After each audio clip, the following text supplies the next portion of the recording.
Puskesmas. Sebanyak 140 calon jemaah haji asal Kabupaten Aceh Utara mengikuti tes kesehatan di Puskesmas Tanah Luas pada Rabu 18 Desember 2024.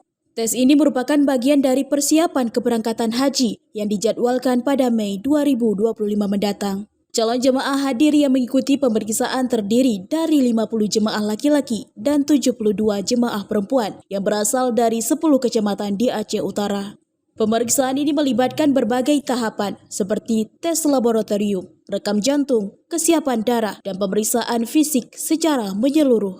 Pengelola program kesehatan calon jemaah haji, Dinas Kesehatan Aceh Utara, menjelaskan pentingnya kegiatan ini untuk menentukan istita'ah kesehatan jemaah haji yang menjadi salah satu syarat wajib sebelum pelunasan biaya keberangkatan.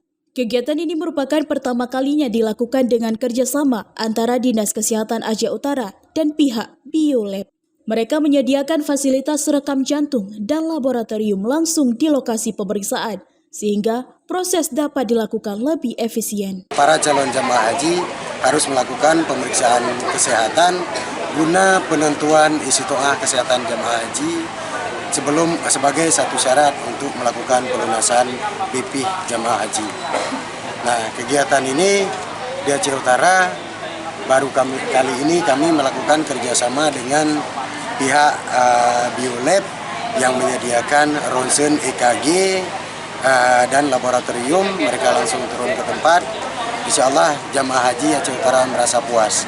Pemeriksaan kesehatan yaitu darah rutin, urin lengkap, ronsen dengan EKG. Harapan saya sebagai pengelola kesehatan haji Dinas Kesehatan Kabupaten Aceh Utara, saya berharap dari hasil pemeriksaan ini semua jamaah bisa memperoleh istita'ah kesehatan haji dan semua jamaah diberikan kesehatan hingga bisa diberangkatkan ke Tanah Suci. Pemerintah daerah terus memastikan semua tahapan berjalan lancar sehingga calon jemaah haji dari Aceh Utara dapat berangkat dengan aman dan sehat menuju Tanah Suci.